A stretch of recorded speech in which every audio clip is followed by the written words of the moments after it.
Hello, and thank you for being here at Infidelity Tales Lab. Your presence makes sharing these stories worthwhile. Tell us, where are you tuning in from today? Big city? Small town? Share with us in the comments. Now, let's dive into today's story. Chapter 1. Taken for Granted. Nolan Pierce never considered himself extraordinary. At 42, he built a modest custom furniture business from scratch after years of working in his grandfather's woodshop. What he lacked in business acumen, he made up for with craftsmanship that attracted a small but loyal clientele who appreciated quality over mass production. His relationship with his wife, Victoria, had begun 15 years ago when they met at an art exhibition where he displayed a hand-carved dining set. Victoria, a real estate agent with ambitions larger than their Midwestern town of Lakewood, had been impressed not just by his work but by his quiet confidence. Their courtship had been swift, passionate, and to everyone's surprise, they married within 6 months. Victoria's family, the affluent Caldwells, had never fully embraced Nolan. Preston Caldwell, Victoria's father, was a prominent developer who viewed Nolan's craftsmanship as quaint but ultimately inconsequential. Diane Caldwell, her mother, maintained a polite distance, occasionally commenting on how Victoria might have married up had she waited. Victoria's younger brother, Dominic, a venture capitalist, barely disguised his contempt for Nolan's modest ambitions. For years, Nolan had weathered their subtle digs at family gatherings. Victoria usually defended him, though lately her defenses had grown perfunctory. Their marriage had cooled over the past year, as Victoria spent more time networking with clients and less time at home. Nolan attributed it to her recent partnership with Bryant Nelson, a smooth-talking commercial real estate broker who'd moved to Lakewood from Chicago 3 years ago. The fateful Tuesday began ordinarily enough. Victoria had forgotten her old phone at home, the one she kept as a backup but rarely used. Nolan had been cleaning their home office when he noticed it needed charging. Plugging it in, he was surprised when it lit up with notifications from a WhatsApp group labeled Family Matters. Curious why Victoria maintained a separate family chat he wasn't included in, he opened it. The most recent message from Dominic read, "V, are you bringing the charity gala tickets tomorrow? Bryant wants to know what time to pick you up." Scrolling up revealed a conversation that made Nolan's stomach turn. A message from Victoria's mother. "He's so pathetic, always putting this family first even when we treat him like trash." Victoria had responded, "It's worked for 12 years. Besides, he'll be replaced soon enough with someone better aligned with our interests." Dominic had added, "Bryant's already more family than Nolan ever was. At least he understands ambition." Preston had chimed in, "The furniture maker served his purpose. Victoria needed stability while establishing her career. Now she needs someone who can actually contribute to her advancement." Nolan sat motionless, reading 3 years of similar exchanges. His in-laws had never accepted him, but discovering Victoria's active participation in their dismissal of him cut deep. References to Bryant peppered the recent conversations, with unmistakable implications of an affair. That evening, Victoria returned home to find Nolan unusually quiet during dinner. "Everything okay?" she asked, barely looking up from her phone. "Absolutely," Nolan replied, his mind already formulating what would come next. "Just thinking about some changes I want to make." "To what?" Victoria asked absently. "Everything," Nolan said, offering her a smile that didn't reach his eyes. That night, as Victoria slept, Nolan silently moved to the guest bedroom with his tablet. He began meticulously documenting the information he'd discovered and mapping out his response. He wasn't going to confront anyone yet. No, they had all underestimated him for years. They thought him simple, predictable, and malleable. They were about to discover how wrong they'd been. Chapter 2. The Architect of Change. The following morning, Nolan woke earlier than usual. By the time Victoria emerged from their bedroom, he had prepared her favorite breakfast, avocado toast with poached eggs and fresh coffee. "What's the occasion?" Victoria asked, suspicion barely concealed behind her smile. "No occasion," Nolan replied warmly. "Just want to do something nice for my wife." Victoria, check her watch. "Well, thanks, but I'm meeting clients early today. I'll grab something on the way." Nolan nodded understandingly. The Westfield property? Victoria paused. No, the commercial space downtown. Bryant and I are showing it to potential investors.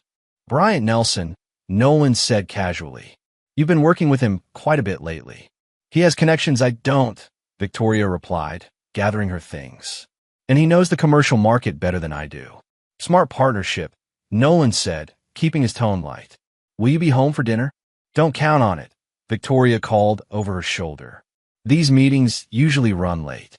After she left, Nolan made 2 phone calls. The first was to Leonard Russo, an attorney he'd befriended years ago when designing custom bookshelves for his office. The second was to Patricia Winters, a private investigator recommended by Leonard. By noon, Nolan had arranged a discreet meeting with both at a cafe 3 towns over. He arrived early, selecting a corner table with a view of the entrance. Patricia spoke first after introductions. Leonard mentioned you need surveillance, but not much else. What exactly are we looking at here, Mr. Pierce? I believe my wife is having an affair with her business partner, Nolan stated calmly. I need evidence, but there's more to it than that. He pulled out a tablet and showed them screenshots he'd taken of the family group chat. I've been played for a fool by my wife and her entire family. They've been manipulating me, using me, and planning to discard me once I've served my purpose. I want to know everything. The affair, their business dealings, any potential illegalities. Leonard studied the messages. You're looking at grounds for divorce, certainly. But what exactly is your end goal here, Nolan? Nolan's expression remained neutral. Justice, Leonard. Not revenge, justice. They've treated me as invisible and inconsequential. I want them to understand what happens when you underestimate someone. Patricia nodded. Standard surveillance package to start? Photos, recordings of meetings, trackings of locations, and timing patterns? Yes, Nolan confirmed. But I also want deeper investigation into Bryant Nelson. His sudden appearance in our town 3 years ago strikes me as convenient. I want to know where he came from, why he left, and whether his business dealings are as legitimate as he claims. That's more extensive, Patricia noted. Business background, financial investigation. It gets expensive. I have money they don't know about, Nolan said quietly. My grandfather left me a property and savings I never mentioned to Victoria or her family. I've maintained it separately for years. Use what you need. By the end of the meeting, a plan was in motion. Patricia would begin surveillance immediately. Leonard would prepare potential legal strategies based on what they discovered. As Nolan drove home, his phone buzzed with a text from Victoria, working late with Bryant. Don't wait up. He typed back. No problem. Taking some clients to dinner myself. Sleep well. There were no clients, of course. Instead, Nolan drove to his workshop and began crafting something special. An intricate wooden box with hidden compartments, a physical manifestation of the secrets he was uncovering. As his hands worked the wood, his mind continued architecting the justice that would come. Chapter 3. Pieces in Motion. For the next 2 weeks, Nolan embodied the role of the oblivious husband perfectly. He maintained his regular schedule, showed interest in Victoria's increasing late nights, and even accepted a dinner invitation to the Caldwell estate without complaint. The family dinner proved particularly illuminating. Seated at Preston Caldwell's imposing dining table, Nolan observed the subtle glances between Victoria and her family with new awareness. Nolan, Preston began during dessert, Victoria tells me your little furniture business has been slow lately. Craftsmanship takes time, Nolan replied pleasantly. I've actually been quite busy with custom orders. Preston exchanged a look with Dominic. Perhaps it's time to consider modernizing. Bryant was telling us about investment opportunities in commercial property that could diversify your income streams. How thoughtful of Bryant to consider my finances, Nolan said, noting how Victoria stiffened slightly. Is he becoming the family financial advisor now? He understands the value of growth, Diane interjected, something this family has always prioritized. Indeed, Nolan agreed, raising his wine glass. To growth and change. They often come when least expected. Later that evening, Patricia called with her first report. Victoria had indeed been spending her late nights with Bryant Nelson at his lake house 15 miles outside of town. The surveillance photos showed them arriving together, embracing at the door. "There's more," Patricia added. "I've been looking into Nelson's background. He left Chicago rather suddenly 3 years ago after working for Meridian Properties. I'm still digging, but there are some irregularities in his employment record."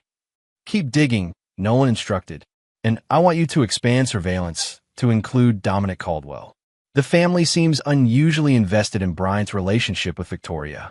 The following morning, Nolan received an email from Leonard with divorce preparation documents.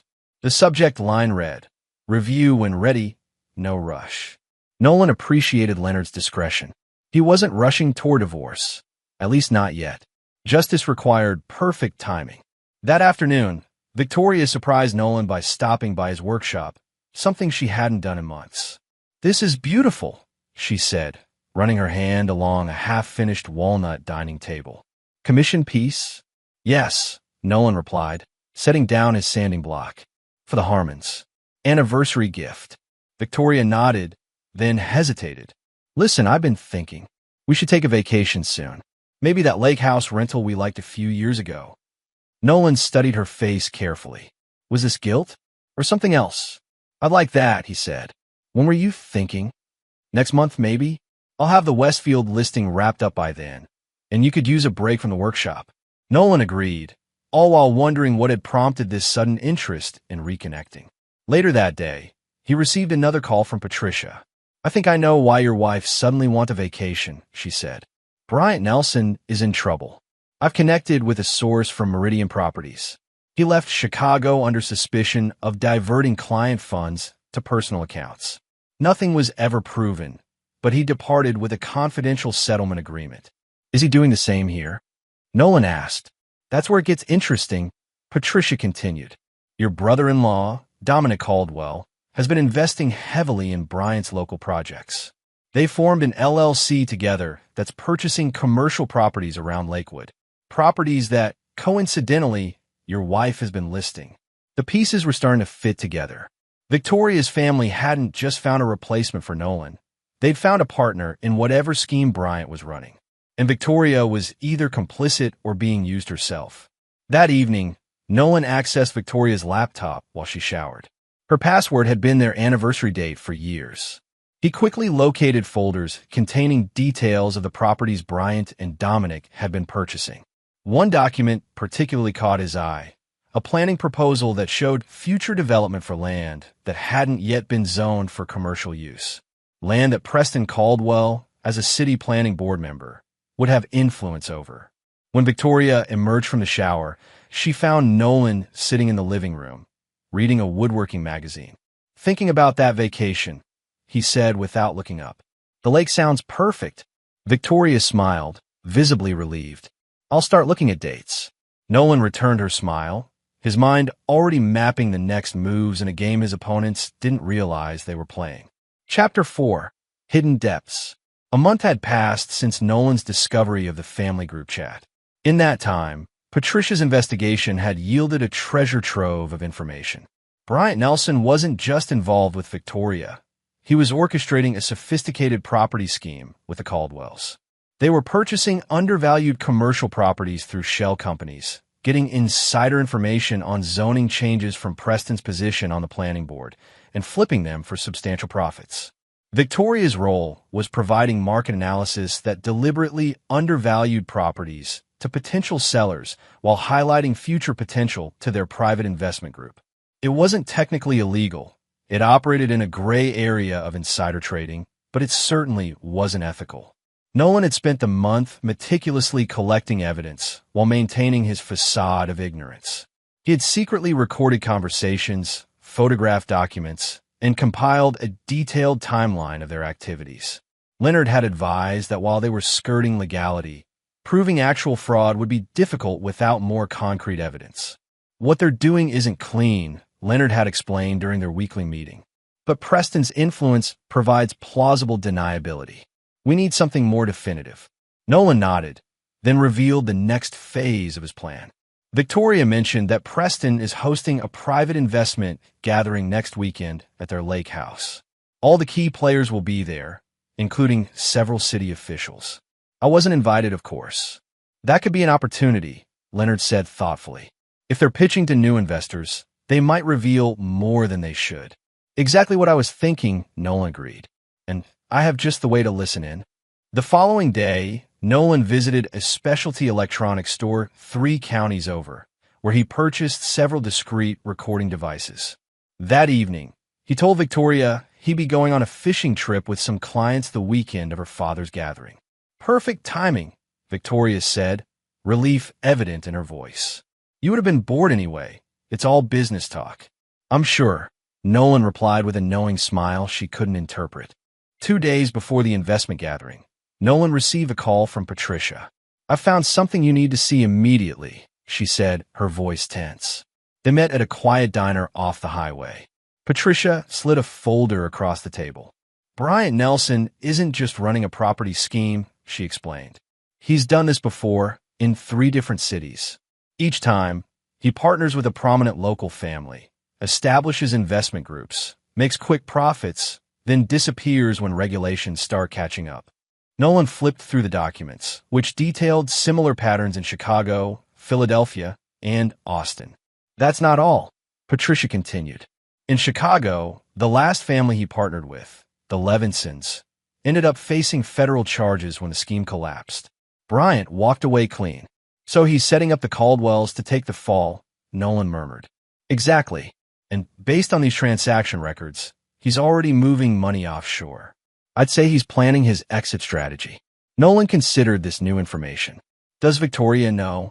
Patricia hesitated. That's unclear. I did find this. She pulled out her phone and showed Nolan text messages between Victoria and Bryant that had been recovered from a cloud backup.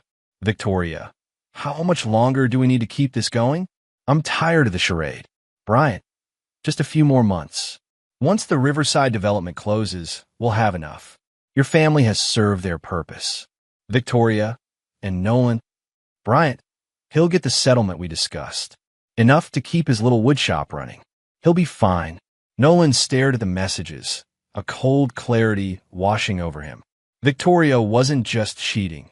She and Bryant were planning to cut out her own family once they'd served their purpose. The betrayal ran deeper than he'd imagined. This changes things, Nolan said finally. I need to adjust my approach. That night, as Victoria slept, Nolan placed one of his recording devices in her purse, carefully hidden in a side pocket she rarely used. He programmed it to activate with voice detection. The next morning, he kissed Victoria goodbye with unusual warmth. Have a good weekend at your father's gathering, he said. I'm looking forward to my fishing trip. Victoria seemed momentarily thrown by his enthusiasm, but quickly recovered. Catch something big for me, she said with a smile that now appeared hollow to Nolan's observant eyes. As soon as Victoria left, Nolan called Leonard. Change of plans, he said. I need to protect myself from becoming collateral damage in a much bigger scheme. Here's what we're going to do. Chapter 5, The Gathering Storm. The weekend of Preston Caldwell's investment gathering arrived with perfect weather, sunny skies, and a light breeze off the lake. Nolan had left home early that morning, ostensibly for his fishing trip. Victoria had been distracted during their goodbye, already mentally preparing for the important event. What Victoria didn't know was that Nolan had no intention of fishing. Instead, he drove to a rental cabin he'd secured just 2 miles from the Caldwell Lake house. From there, he could monitor the recording devices he'd strategically placed throughout the main gathering areas of the Caldwell property 3 days earlier, during a surprise visit to drop off a handcrafted serving tray, a thank you gift for Diane. By noon, the first guests began arriving at the Caldwell estate. Through his laptop, Nolan listened as Preston welcomed investors, city officials, and business partners. Bryant Nelson's smooth voice dominated many conversations, confidently outlining the once-in-a-lifetime opportunity their investment group offered. What sets our approach apart, Bryant explained to the assembled guests, is our ability to identify properties before they hit the market. Our analysis shows a projected return of 35% within 18 months on the Riverside project alone. An investor asked, "And the zoning issues I've heard about?"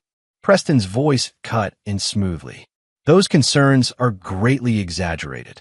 The Planning Commission supports development in that area. I can personally assure you of that. Nolan smiled grimly as he recorded everything. Preston was explicitly promising zoning changes based on his position, exactly the kind of statement that crossed from gray area into potentially actionable territory. The afternoon progressed with more damning conversations. Dominic outlined how their shell companies obscured ownership connections. Victoria presented market analyses that Nolan now recognized were deliberately manipulated. Around 4 o'clock, the recording captured a private conversation between Bryant and Victoria on the lake house patio. "Everything's going perfectly," Bryant said. "We'll close the final investors next week." "And then what?" Victoria asked. "My father thinks this is a long-term partnership." Bryant's laugh was cold. "That was never the plan, and you know it. 3 months from now, we'll be in Santorini, and the Caldwells will be managing the fallout when the Riverside Environmental Assessment comes back." "What environmental assessment?" Victoria's voice sharpened. "The one that's going to show contaminated groundwater from the old factory site," Bryant said casually. "The one that will tank property values after we've sold our positions." "You never mentioned that," Victoria said, her voice uncertain. "Need-to-know basis," Bryant replied dismissively. "Your family got what they wanted, quick profits. We get what we want, a clean exit. Everyone wins. Except the other investors," Victoria pointed out. "That's business," Bryant said. "Now about your husband. Have you talked to him about the divorce?" Victoria's sigh was audible. "Not yet. After the Riverside closing. One problem at a time." Nolan's hands tightened on his laptop. The recording continued as Bryant outlined how they would structure Victoria's exit from both her marriage and her family's business, taking a substantial portion of the profits with them. He was not only planning to betray the Caldwells, but had convinced Victoria to betray her own family. Later that evening, the most damning conversation occurred in Preston's study, where he, Dominic, Bryant, and 2 city officials discussed specific zoning changes in exchange for consulting fees. Nolan saved these recordings separately, immediately forwarding copies to Leonard. By Sunday afternoon, as the gathering wound down, Nolan had compiled enough evidence to bury everyone involved. But that wasn't his goal. Justice, in his mind, required a more nuanced approach than simple exposure. He called Patricia from his rental cabin. "I need one more piece of information," he explained. "Find out everything you can about the environmental situation at the Riverside property." Bryant mentioned contamination. "I need to know if that's real or fabricated." That evening, Nolan drove home, arriving shortly before Victoria. When she walked in, he was preparing dinner, looking relaxed and refreshed from his fishing trip. "How was the gathering?" he asked casually. "Productive," Victoria replied, setting down her bag. "How was fishing?" "Enlightening," Nolan said with a smile. "Sometimes you think you're after one thing, but you end up catching something entirely different." Victoria gave him a curious look, but didn't press for elaboration. The next morning, Patricia called with her findings on the Riverside property. "The contamination is real," she confirmed. Tests from 5 years ago showed elevated levels of industrial chemicals, but the report was buried. Bryant somehow got access to it, probably through his connections at the environmental agency. "So he's planning to buy low, sell high to their investors, then leak the environmental report after they've cashed out," Nolan summarized. "Exactly," Patricia agreed. "And for what I can tell, neither the Caldwells nor any of their investors know about this risk." "Perfect," Nolan said quietly. "That's exactly what I needed to know." That afternoon, Nolan visited Leonard's office with all the evidence he'd gathered over the weekend. "We have enough to approach the SEC and possibly the FBI," Leonard said after reviewing everything. "This crosses several legal boundaries." "Not yet," Nolan replied. "I have a different approach in mind." He outlined his plan, not one of public exposure or legal prosecution, but of strategic leverage. Leonard listened carefully, occasionally raising legal concerns that Nolan addressed with surprising thoroughness. "It's risky," Leonard said finally, "but if executed correctly, it achieves your goals without the unpredictability of a public legal battle." "Exactly," Nolan agreed. "They've underestimated me for years. Let them continue thinking I'm oblivious until the moment I'm not." As Nolan left Leonard's office, He felt the first real sense of control since discovering the group chat a month earlier. The Invisible Man was about to become very visible indeed. Chapter 6. Counter-Moves. The following week marked a turning point in Nolan's carefully orchestrated response. With Patricia and Leonard's help, he had compiled a comprehensive understanding of the Caldwell-Nelson scheme, including its weaknesses and pressure points. On Tuesday morning, Nolan made his first move. He called Dominic Caldwell directly, something he rarely did. "Dominic, I hope I'm not interrupting," he began pleasantly when his brother-in-law answered. "Nolan," Dominic sounded genuinely surprised. "What can I do for you?" "I've been thinking about your father's suggestion to diversify my business investments," Nolan explained. "I'm interested in learning more about the opportunities Bryant mentioned." A brief silence followed before Dominic responded cautiously. "I didn't realize you were looking to invest. I've saved more than Victoria probably realizes," Nolan said with a light chuckle. "Craftsmen tend to be frugal. I like to put some of it to work." "Of course," Dominic said, his tone warming considerably. "Why don't you come by my office tomorrow? We can discuss possibilities." After ending the call, Nolan contacted Leonard. "First meeting set. Are the documents ready?" "Everything is requested," Leonard confirmed. "What are you sure about this approach?" "It puts you in their crosshairs." "That's exactly where I need to be," Nolan replied. That evening, Victoria arrived home later than usual, looking distracted. "Everything okay?" Nolan asked as they prepared dinner together. Victoria hesitated before answering. "Just work stress.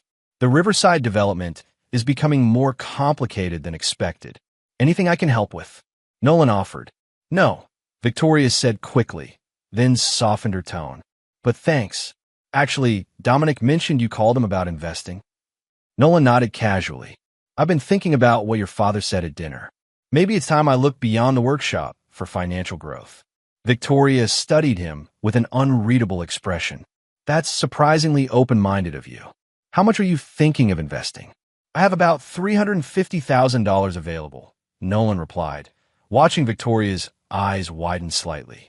"I had no idea you had those kinds of savings," she said. Nolan shrugged. "My grandfather's influence. He always said to keep a portion of earnings untouched. It adds up over 15 years. Later that night, Nolan monitored the recording device in Victoria's purse as she made a call from her car to Bryant. "He has $350,000 in savings," Victoria was saying. "He wants to invest in Riverside." "Perfect timing," Bryant replied. "We could use additional capital before closing." "Bring him in.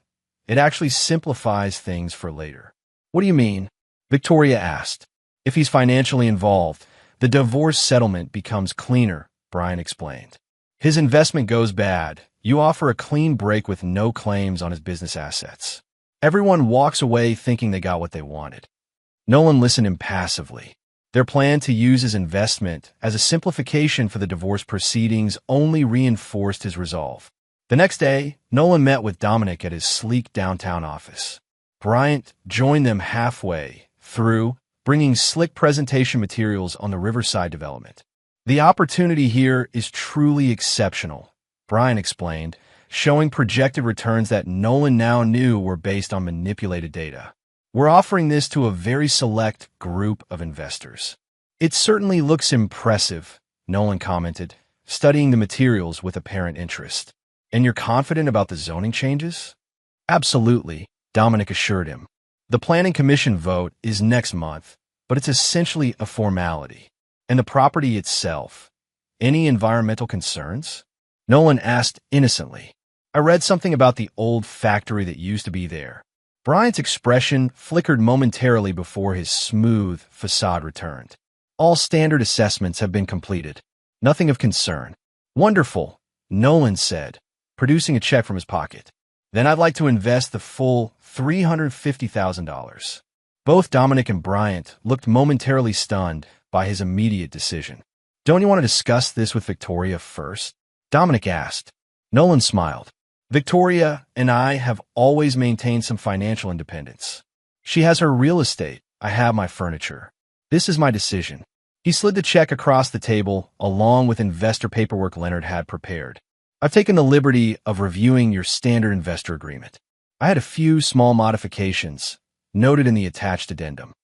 Bryant skimmed the addendum, which appeared to contain only minor clarifications about reporting and distribution timing. "This all seems reasonable," he said, glancing at Dominic, who nodded in agreement. They signed the papers, and Nolan left with copies of everything, including his investor ID for the Riverside Development Partners, LLC. What neither Bryant nor Dominic realized was that the innocuous-looking addendum Leonard had prepared contained carefully worded clauses that would prove crucial later.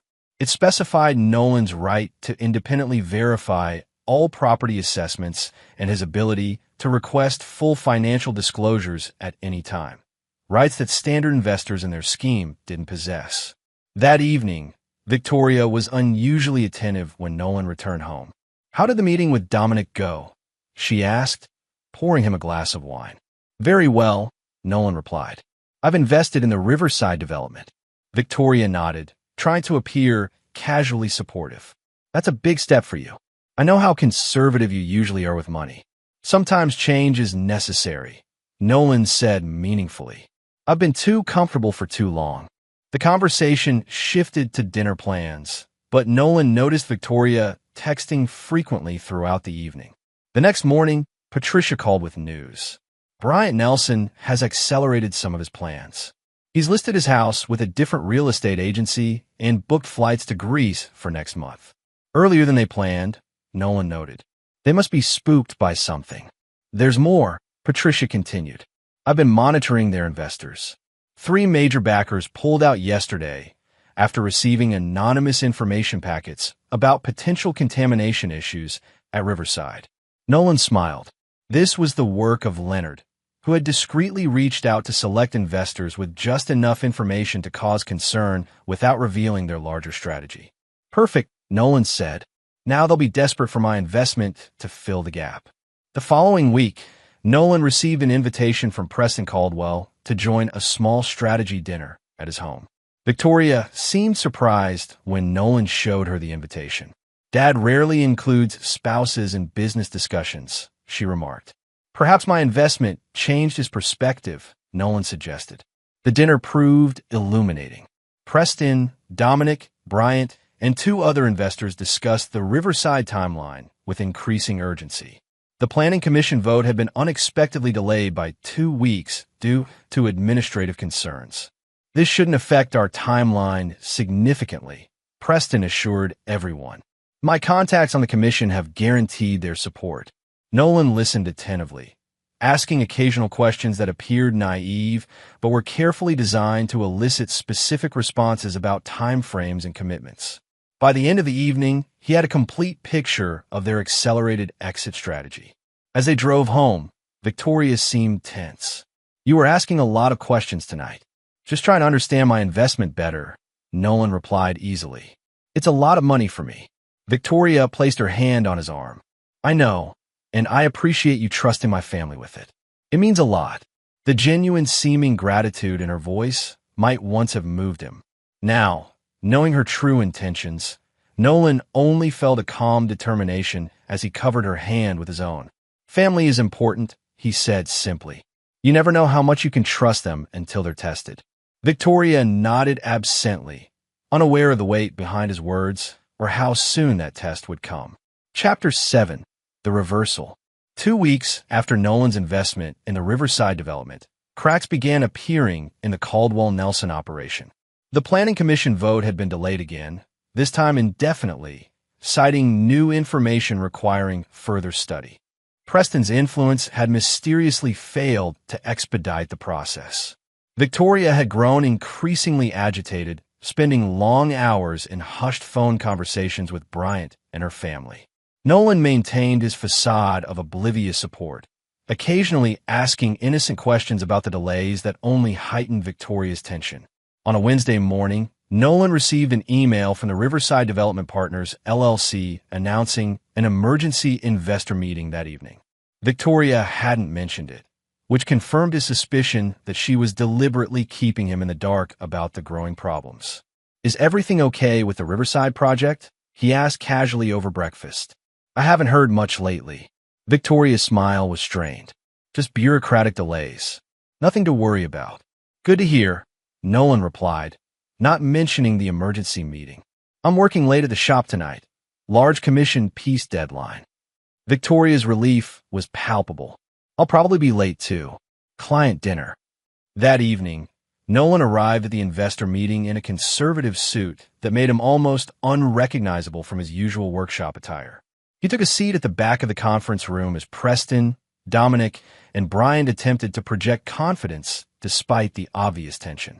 As you all know, we've encountered some unexpected regulatory hurdles, Brian began, his usual smoothness undercut by a slight edge in his voice.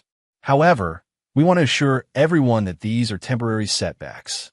An investor in the front row spoke up. We've heard rumors about environmental concerns. Is there any truth to that?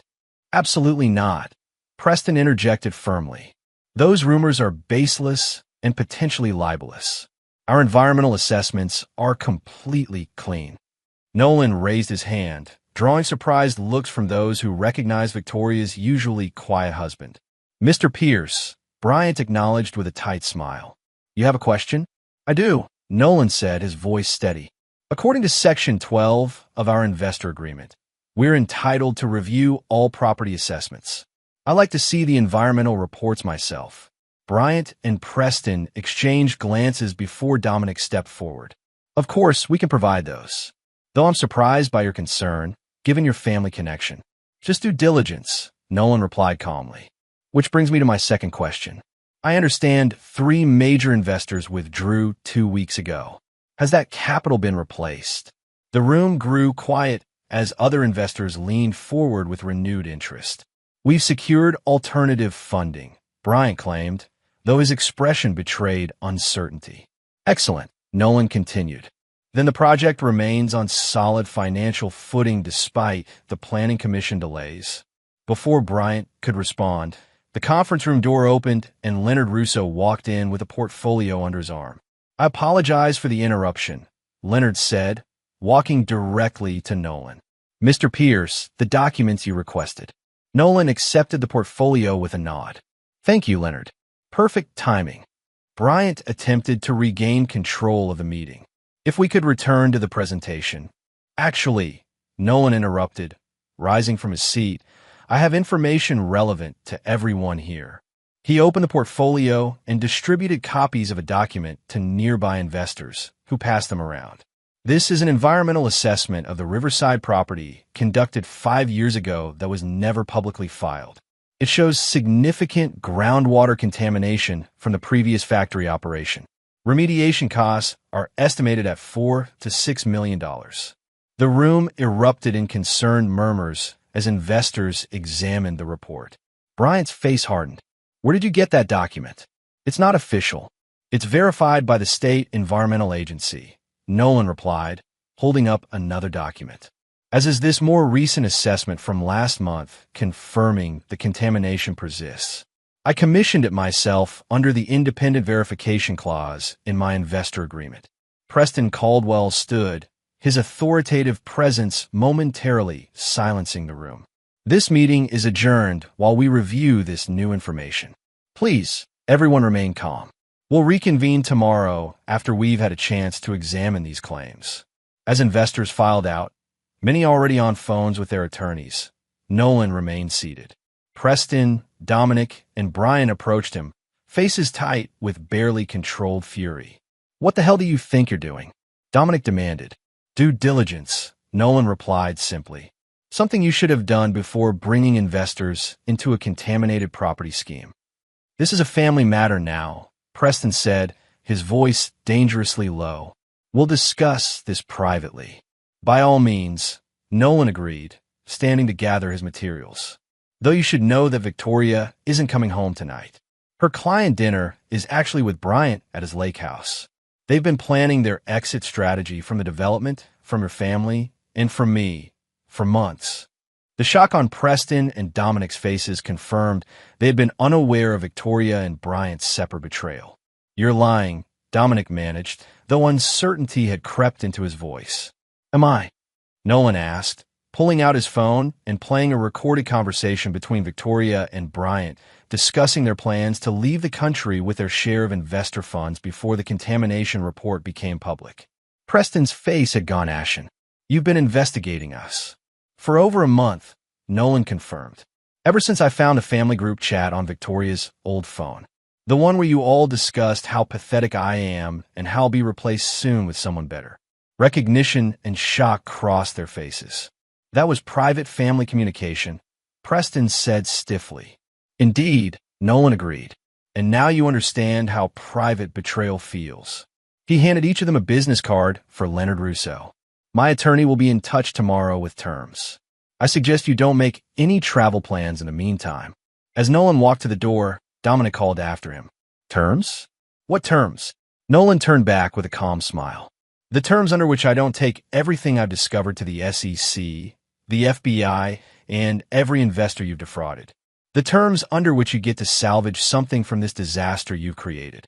With that, he left them standing in the conference room, their perfectly constructed scheme collapsing around them. Chapter 8. Confrontations. The morning after the investor meeting, Victoria returned home looking exhausted and tense. She found Nolan sitting at the kitchen table, calmly drinking coffee and reading the newspaper. You're up early, she commented, setting down her purse. The same one containing the recording device that had captured her late-night conversation with Bryant after they'd learned of the disastrous investor meeting. Important day, Nolan replied without looking up. How was your client dinner? Victoria hesitated. Fine. Just long. We had a lot to discuss. I'm sure you did, Nolan agreed, finally folding the newspaper and meeting her eyes. Bryant must be quite upset about the investor meeting. Victoria froze, her coffee cup halfway to her lips. What investor meeting? The emergency one last night. Nolan explained conversationally, where I shared the environmental report on Riverside with everyone. The cup slipped from Victoria's fingers, shattering on the floor. She didn't move to clean it up, her eyes fixed on Nolan's calm face. How did you? She began, then stopped herself. Note about the meeting? Or about the contamination? Nolan asked. Or about your affair with Bryant? Or about your plan to leave the country with investor money before the scheme collapsed? Victoria's face drained of color. You've been spying on me. I prefer to call it due diligence, Nolan corrected, using the same phrase from the meeting. After finding your family's group chat where you all discussed replacing me with someone better, I became curious about exactly what was happening. Victoria's expression shifted from shock to calculation. Nolan, whatever you think you know. I know everything, Victoria, he interrupted gently. Every conversation, every plan, every betrayal. I have recordings, documents, witness statements. I know about Bryant's history of running this same scheme in other cities. I know about your father's planning commission influence. I know about Dominic's shell companies. Victoria sank into a chair. What do you want? Interesting question, Nolan mused. What does the invisible man want when he suddenly becomes visible? Justice, I suppose. Not revenge. That's too simple. Justice requires balance. Money, Victoria asked bluntly. Is that what this is about? Nolan laughed softly. I have money. More than you knew about. The cabin on Lakeview Road that my grandfather left me, I've been renting it out for 15 years. The trust fund he established, I've never touched the principal. While you all thought I was just a simple furniture maker getting by, I was quite comfortable. Then what? Victoria demanded, frustration breaking through her composure. Consequences, Nolan answered simply. For 15 years, I loved you and your family, despite the subtle digs, the condescension, the dismissal of my work. I defended you all, believed in you. And all along, you were just using me until someone better came along. He stood and walked to the window, looking out at the garden he'd cultivated for years. Leonard Russo, my attorney, is meeting with your father and brother right now. They're discussing the terms under which I don't pursue legal action for fraud, conspiracy, and a dozen other charges. You would destroy your own family? Victoria asked incredulously. Nolan turned back to her, his expression hardening. My family? The one that called me pathetic? The one that planned to discard me? That's not family, Victoria. That's a business arrangement that's reached its termination point. Victoria's phone buzzed repeatedly. She glanced at it to see multiple missed calls from her father, brother, and Bryant. You should probably answer that, Nolan suggested. They'll be wanting to discuss damage control. As if on cue, the doorbell rang. Nolan checked his watch. Right on time. He opened the door to reveal Patricia Winters standing on the porch with a professional-looking woman Nolan introduced as Meredith Zhao, a federal investigator. Ms. Caldwell, Meredith said formally, I'm with the Securities and Exchange Commission. We'd like to ask you some questions about Riverside Development Partners, LLC. Victoria looked from the investigator to Nolan, disbelief evident in her expression. You actually called the authorities? No, Nolan corrected. I provided evidence to them when they contacted me. It seems someone else reported concerns about the development. One of the investors you tried to defraud, perhaps? Ms. Zhao is here as a courtesy to allow you to make a voluntary statement before formal proceedings begin. Victoria's phone buzzed again. This time she answered, listening for a few moments before saying, He's turned us in to the SEC. There's an investigator at our house right now. After another pause, she added, Yes, I'll come right over. Hanging up, she faced Nolan with cold fury. My father wants to meet with you. He says there's a solution that can work for everyone. I'm sure he does, Nolan replied evenly. After you speak with Ms. Zhao, you're welcome to join us. I believe Leonard and I have a very reasonable proposal for how this ends. As Victoria moved to follow the investigator into the living room, she paused beside Nolan. I never thought you had this in you, she said quietly. All these years, I underestimated you. Everyone did, Nolan agreed. That was your mistake. 3 hours later, Nolan sat in Preston Caldwell's study, facing Victoria's father across his imposing mahogany desk. Dominic paced by the window, while Leonard Russo sat calmly beside Nolan, reviewing documents. Victoria and Brian had been asked to wait in the living room, a strategic decision to separate the conspirators during negotiations. This is blackmail, Preston stated flatly, gesturing to the proposal Leonard had presented.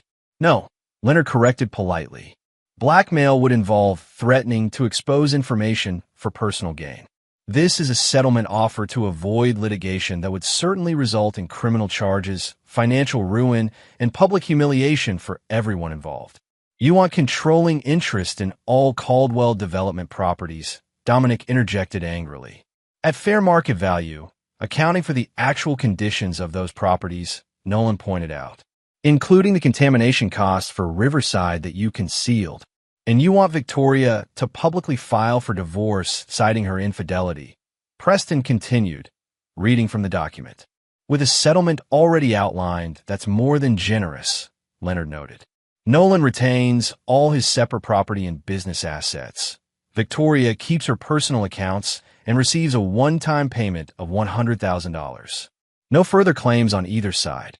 Preston leaned back in his chair, studying Nolan with new respect and barely disguised hatred.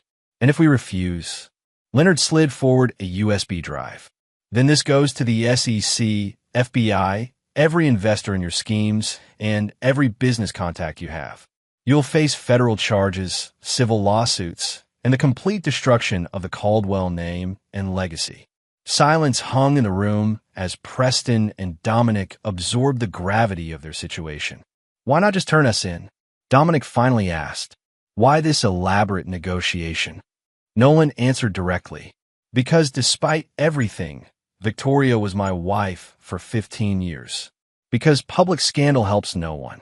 Because I don't want destruction. I want justice and a clean separation. Preston studied Nolan for a long moment before speaking. You've outplayed us all, haven't you? The simple furniture maker. The invisible man we never really saw. You saw what you wanted to see, Nolan replied without rancor. You created this situation by underestimating me, using me, planning to discard me. Now you face the consequences. Preston reached for a pen, his hand steady despite the circumstances. And Bryant Nelson? What happens to him in this arrangement? Nothing from me, Nolan said. But Ms. Zhao has a separate investigation into his previous schemes in other cities. I believe he'll have his own consequences to face.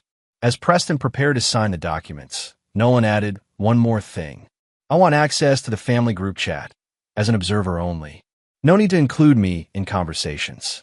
I just want to see what you all say about this situation when you think I'm not listening. Dominic protested. That's non-negotiable. Nolan interrupted firmly. Consider it my insurance policy. Preston nodded slowly, then signed the documents. Dominic followed reluctantly, his signature sharp and angry on the page. I'll have Victoria and Bryant come in now to review their portions, Leonard suggested, gathering the sign papers.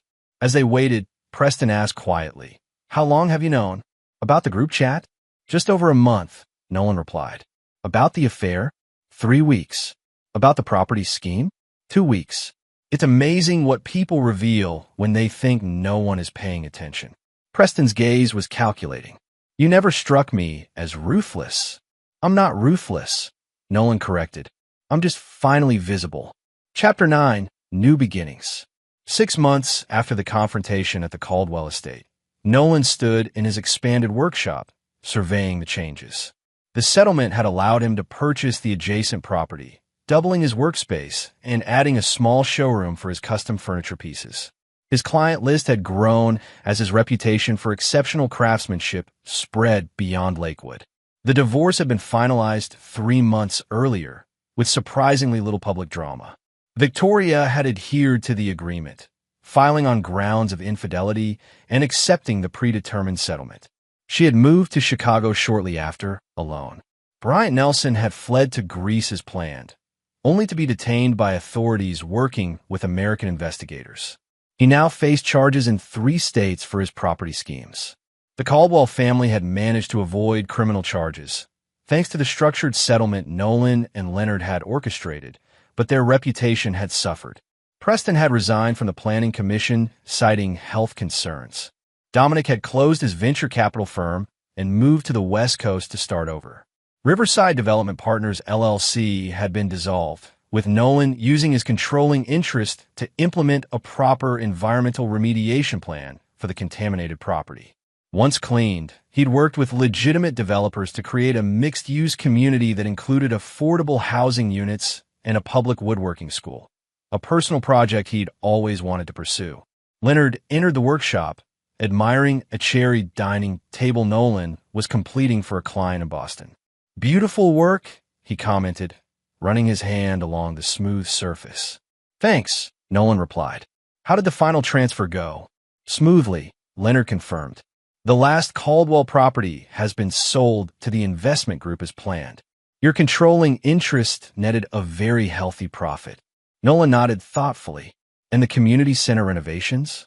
On schedule, Leonard assured him. The woodworking school should be ready to accept students by spring. They moved to Nolan's office, where a simple lunch awaited them. As they ate, Leonard mentioned casually, Victoria contacted me yesterday. Nolan looked up, surprised. What did she want? To amend the divorce agreement, Leonard explained. She's struggling financially in Chicago.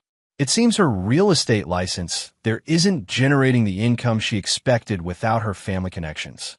And Nolan prompted, his expression neutral. And I reminded her of the non-modification clause in your agreement, Leonard said. She wasn't pleased. Nolan considered this information. Has she been added back to the family group chat? Leonard smiled slightly. Yes, about 2 months ago. They've been quite frank in their discussions about the situation. Since the settlement, Nolan had maintained his access to the Caldwell family group chat as stipulated in their agreement. He rarely checked it now, having moved beyond the need for that particular window into their lives. Anything interesting? He asked. Preston blamed her for everything. Of course, Leonard reported. Dominic suggested she find another furniture maker to bankroll her. They're not exactly a supportive bunch. Nolan nodded, unsurprised. And have they mentioned me recently? Not by name, Leonard said.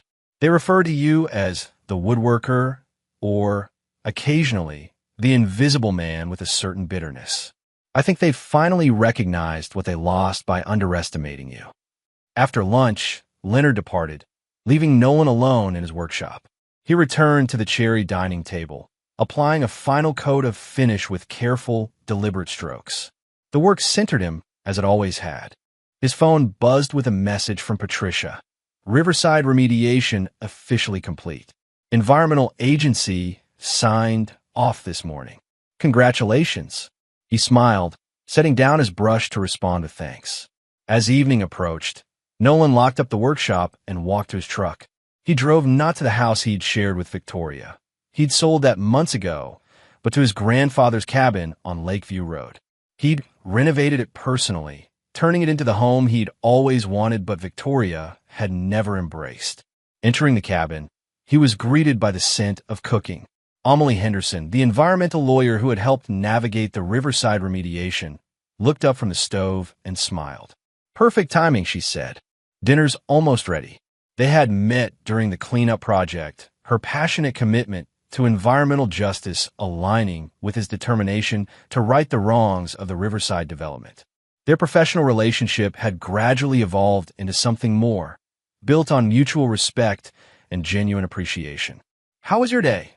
she asked as they settled at the dining table, one he'd crafted specifically for this space. "Productive," Nolan replied, pouring wine for them both. "The Boston Commission is nearly complete, and the remediation at Riverside got final approval." "That's wonderful," Amelie said warmly. "You've turned that disaster into something truly positive for the community." After dinner, they sat on the cabin's porch overlooking the lake, the same lake where the Caldwell estate stood several miles around the shore, now sold to new owners.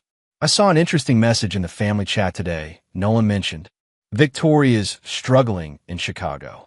Amelie studied his expression in the fading light. "How does that make you feel?" Nolan considered the question carefully.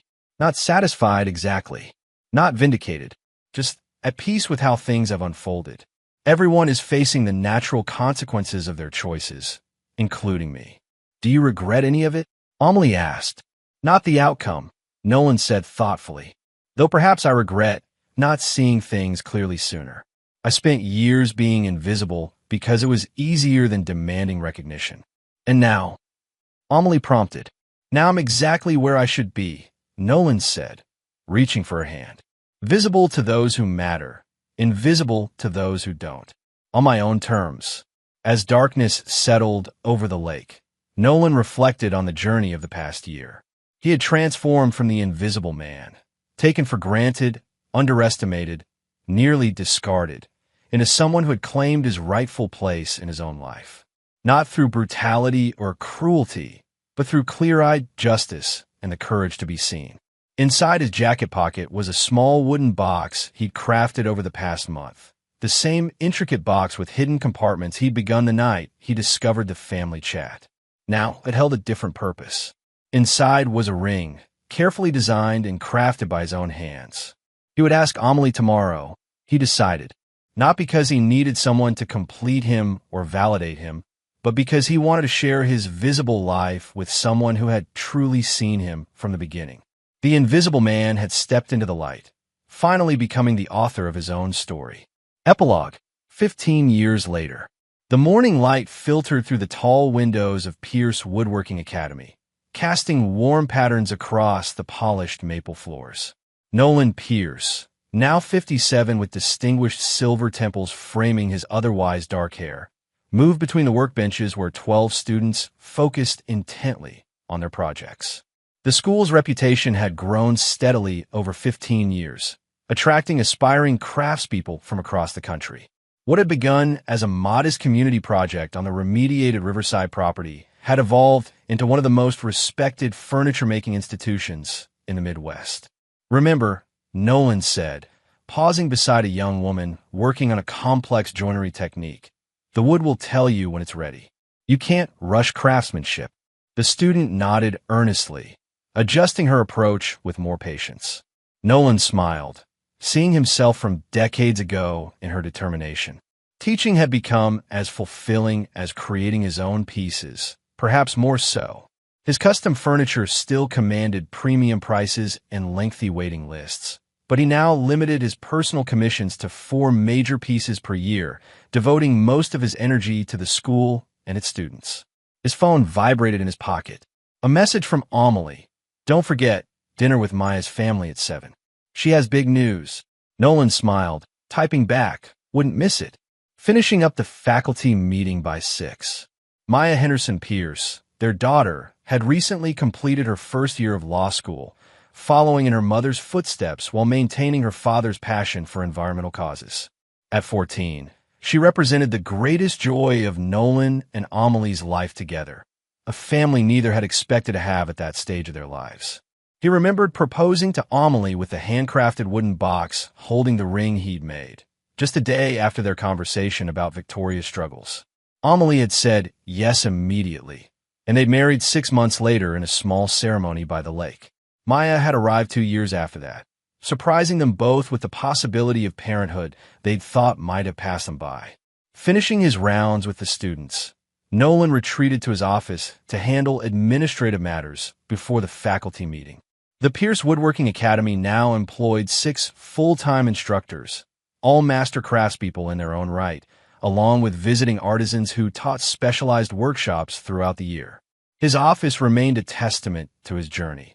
The walls adorned with photographs of significant commissions, award from the Furniture Guild, and a small shelf displaying the very first pieces he'd created under his grandfather's tutelage. But the most prominent item was a large framed photograph of the complete Riverside development, as seen from above. The mixed-use community, affordable housing complex, public green spaces, and the woodworking school at its center. What had once been a contaminated industrial site manipulated for fraud had become a nationally recognized model for community-oriented urban renewal. As Nolan reviewed the upcoming semester's curriculum, his computer chimed with an email notification. The subject line read, Annual Riverside Community Foundation Report. The foundation had been established 10 years earlier to manage the profits from the commercial elements of the development, channeling them into scholarships for both the woodworking school and other educational initiatives in Lakewood. Nolan served as chairman emeritus, having stepped back from active management 5 years ago to focus on teaching and his family. The report showed continued growth in both assets and community impact, another testament to the positive legacy that had emerged from the Caldwell-Nelson scheme's ashes. Nolan allowed himself a moment of satisfaction before turning to his faculty meeting notes. Across town, in the sleek downtown offices of Henderson Environmental Law, Amelie Pierce, she had kept Henderson professionally, concluded a conference call with EPA officials regarding a major corporate compliance case. At 53, she had built her firm into one of the region's premier environmental practices, with 8 attorneys and a reputation for both technical excellence and unwavering integrity. After ending the call, she opened her desk drawer and removed a small framed photograph, their family at Maya's high school graduation 2 years earlier. Nolan stood tall and proud, his arm around Amelie, while Maya beamed between them, valedictorian cords draped over her graduation gown. The photograph reminded Amelie of how unexpectedly rich her life had become after meeting Nolan during the Riverside remediation project. She sometimes marveled at how different their family dynamic was from what Nolan had experienced with Victoria and the Caldwells. Where they had diminished him, made him invisible, Amelie had always seen his quiet strength and depth. Their relationship had been founded on mutual respect that had deepened into profound love and partnership over 15 years. Her assistant knocked lightly on the door. Your 3 o'clock is here, Leonard Russo. Amelie smiled. Send him in. Leonard, now 70 with a full head of white hair and the same sharp eyes, entered with a leather portfolio under his arm. Though technically retired from full-time practice, he still handled select matters for long-time clients, including the Pierce family. How's my favorite environmental crusader? He asked, settling into a chair. Busy as always, Amelie replied warmly. How was your Mediterranean cruise? Educational, Leonard said with a wink. Though I may have spent more time sampling local wines than historical sites. But that's not why I'm here. He placed the portfolio on her desk and opened it to reveal legal documents. The final paperwork on the Victoria Caldwell matter. I wanted to deliver these personally. Amelie's expression grew serious as she examined the papers. So, she's really going through with it? Leonard nodded. After all these years, I must admit, I never expected this particular development. 3 hours later, in an upscale restaurant in Lakewood's revitalized downtown district, Nolan and Amelie sat across from Maya and her boyfriend, Thomas, listening as their daughter shared her news. I've been offered a clerkship with Justice Ramirez on the state Supreme Court after graduation, Maya announced, her eyes shining with excitement. It's a 2-year position, and afterward, Thomas and I are thinking of starting our own practice focusing on environmental justice cases. Thomas, a third-year law student with a background in environmental science, nodded enthusiastically. We want to combine litigation with community advocacy, inspired by both of you, actually. Nolan reached across the table to squeeze his daughter's hand. I'm incredibly proud of you, Maya. Not just for your achievements, but for your vision. Your grandfather would have been proud too. Thanks, Dad, Maya said softly. After a moment, she added, there's something else we wanted to tell you. Thomas reached into his pocket and produced a small velvet box. We're engaged. I asked Maya last night, and she said yes. Amelie's eyes filled with tears of joy as she embraced her daughter, while Nolan shook Thomas's hand firmly before pulling him into a hug. Welcome to the family, Nolan said sincerely. Though I have to ask, did you make the ring yourself? Because that's something of a tradition. Thomas laughed. No, but I designed it with a jeweler who specializes in ethical sourcing. I figured that was in the spirit of things. As they celebrated with champagne, Nolan felt a deep contentment. This moment, his family expanding, his daughter forging her own path built on values he and Amelie shared, represented everything he had built in the 15 years since his life had been upended by betrayal. The following afternoon, Nolan drove to Lakeview Cemetery, a small bouquet of wildflowers in the passenger seat. The annual visit had become a personal ritual, one that Amelie respected by giving him this time alone. He parked near the peaceful grove where his grandfather's headstone stood, simple and dignified like the man himself. Nolan placed the flowers at its base and stood quietly for a few moments. Maya's engaged, he said finally. You would have liked Thomas. He reminds me of you in some ways, thoughtful, principled. After paying his respects, Nolan walked to another section of the cemetery, stopping before a much newer granite marker. Diane Caldwell, beloved mother and grandmother. Victoria's mother had passed away 7 years earlier after a brief battle with cancer. Nolan had attended the funeral discreetly, standing at the back of the service. Not out of malice or a desire to intrude, but because despite everything, Diane had been his mother-in-law for 15 years. The past couldn't be erased, only reconciled and integrated into the full tapestry of one's life.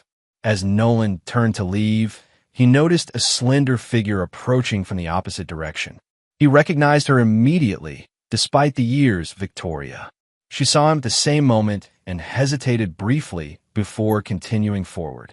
At 57, Victoria Caldwell still maintained the polished appearance she had always valued, though her face now showed the lines of time and experience. They stood on opposite sides of her mother's grave, the first time they had been face-to-face in nearly 15 years. Nolan, she said finally, her voice softer than he remembered. I didn't expect to see you here. I come every year, he replied simply. She was family, regardless of how things ended. Victoria nodded, a complexity of emotions crossing her features. Leonard told Amelie about my request. I assume? Yes, it's been discussed.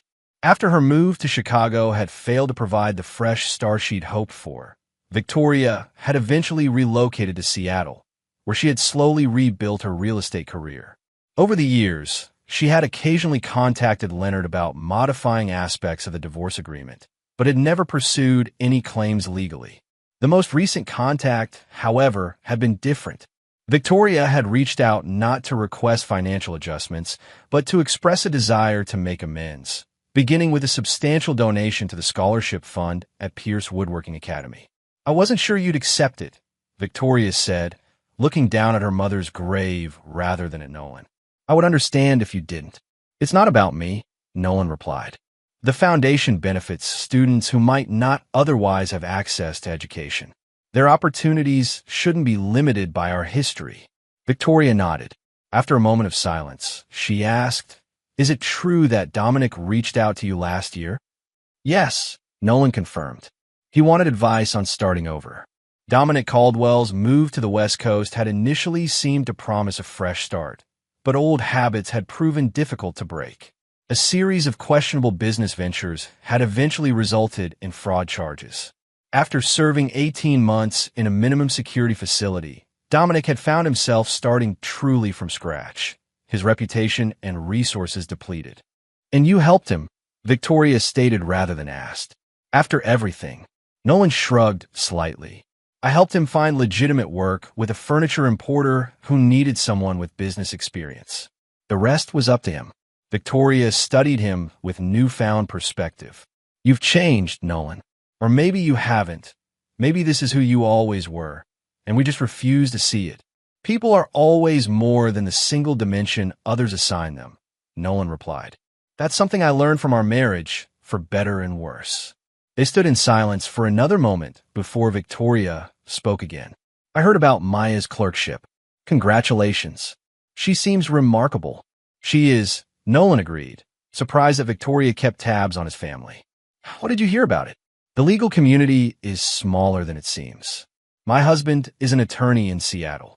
This was news to Nolan. "I didn't know you had remarried." Victoria nodded. 8 years ago. Robert specialized in real estate law initially. We met during a complex transaction. He's a good man, more patient than I deserved at that point in my life." "I'm glad," Nolan said sincerely. "Everyone deserves a chance to build something meaningful." Victoria smiled faintly. "That sounds like forgiveness." "Not exactly," Nolan clarified. "Forgiveness implies forgetting, and I haven't forgotten. But I've moved beyond letting those memories define my present or future. There's a difference." Victoria nodded in understanding. "And my father? Have you moved beyond with him as well?" Preston Caldwell had never recovered from the collapse of his reputation and influence in Lakewood.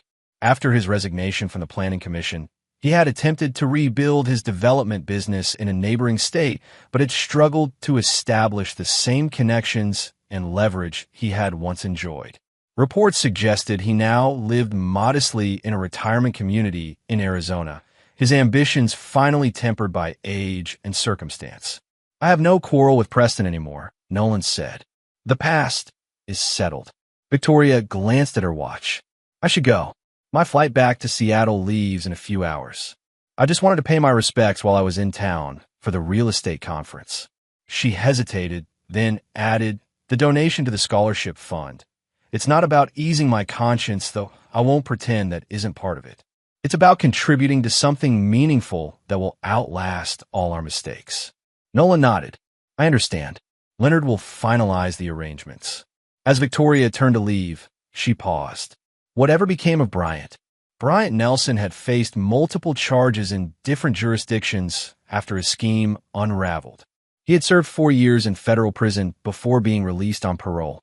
Attempts to trace his whereabouts afterward had yielded little information. He seemed to have finally learned the value of keeping a low profile. "Last I heard, he was working as a sales manager for a timeshare company in Florida," Nolan replied. "Under a different name."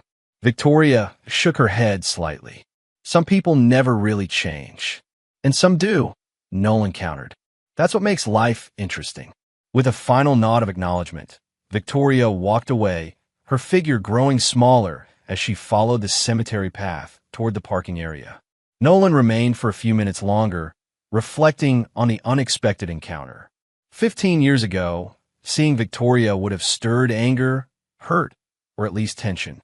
Today, he felt only a calm acknowledgement of a chapter in his life that had led, however painfully, to where he now stood. She had once been part of making him invisible. Now, fully seen and known by those who mattered most, he could view that past with perspective rather than pain. That evening, Nolan and Amelie sat on the porch of their lakeside home, the expanded and renovated cabin that had become their permanent residence. Maya and Thomas had joined them for dinner, but had departed earlier, eager to share their engagement news with Thomas's parents. "I saw Victoria today," Nolan said as they watched the sunset paint the water in brilliant oranges and pinks. "At the cemetery." Amelie nodded, unsurprised. Leonard mentioned she was in town. "How was it?" "Unexpectedly ordinary," Nolan replied thoughtfully. "Like meeting an old business associate rather than someone who wants to find my life." "That's what healing looks like," Amelie observed. "Not forgetting, but transforming the memory into something that no longer has power over you. Nolan reached for her hand, his thumb brushing over the wedding ring he had crafted for her 15 years earlier. She mentioned she's remarried. Seems to have found stability. Good for her, Amelie said without irony. Leonard brought the final paperwork for her donation to the scholarship fund today. It's quite substantial, enough to fund 4 full scholarships for the next decade. Life takes unexpected turns, Nolan mused. 15 years ago, I never would have imagined accepting anything from Victoria or her family. Now it seems like the right thing to do for the students, not for us. Amelie leaned her head against his shoulder. You once told me that you wanted justice, not revenge. Maybe this is the final piece of that justice. Everyone finding their proper place in the world, even if it's not what any of you anticipated. From inside the house, Nolan's phone chimed with an incoming email. He checked it briefly, then showed the screen to Amelie. It was a message from Leonard with the subject line, "Family chat access terminated." Part of their original settlement with the Caldwells had included Nolan's access to the family group chat as insurance. For years, he had maintained that access, but had checked it less and less frequently as his new life had taken shape. Now, 15 years later, the Caldwell family chat had been officially discontinued, the final vestige of that chapter of his life. Are you okay with this? Amelie asked, studying his expression in the fading light. Nolan nodded, a sense of completion washing over him. More than okay. It's overdue. He composed a brief reply to Leonard, acknowledged. No further action needed. Then he set the phone aside and turned his attention back to the sunset and the woman beside him. Maya asked if we'd host the wedding here, on the property, Amelie mentioned after a comfortable silence. Next summer, after her clerkship begins. Perfect, Nolan agreed, envisioning their daughter beginning her marriage in the place that had witnessed the renewal of his own life. I'll build them something special, maybe a wedding arch for the ceremony. And I suppose you'll be designing their dining table as well. Amelie teased, knowing his tradition of crafting furniture for significant family milestones. Of course, Nolan confirmed with a smile. Something that will last generations. As darkness settled over the lake, they remained on the porch, talking quietly about Maya's wedding plans and Thomas's integration into their family. Nolan felt a profound sense of contentment. Not the shallow happiness he had once mistaken for fulfillment during his marriage to Victoria, but something deeper and more authentic. 15 years ago, he had discovered his invisibility in the eyes of those who claimed to care for him. That painful revelation had set him on a path not just of justice, but of self-discovery. In becoming visible to himself, recognizing his worth, his capacities, his right to be fully seen, he had created a life where genuine connection replaced convenience, where respect replaced manipulation. The wooden box with hidden compartments that he had begun crafting the night he discovered the family chat still sat on his desk inside. Over the years, it had become a repository for meaningful mementos. Maya's first baby tooth, the first set of keys to the woodworking school, the receipt from his and Amelie's wedding dinner. What had begun as a physical manifestation of secrets uncovered had transformed into a treasure chest of a life well lived. What are you thinking about? Amelie asked, noticing his contemplative expression. Nolan smiled, drawing her closer. About visibility. About how sometimes you have to become invisible to those who never truly saw you in order to become visible to those who will. And have you, she asked, become fully visible? More and more each day, Nolan replied, his voice quiet but certain. With you, with Maya, with my students. Being seen isn't about demanding attention. It's about authentic presence with those who value it. As the first stars appeared over the lake, Nolan Pierce, once the invisible man, now fully present in a life of his own creation, embraced the peaceful certainty that justice had indeed been served, not through destruction, but through transformation. The painful discovery of 15 years ago had been not an ending, but a beginning. The first step toward a life more genuine, more connected, and more fulfilled than he could have imagined when he first picked up Victoria's old phone and glimpsed the truth behind the facade.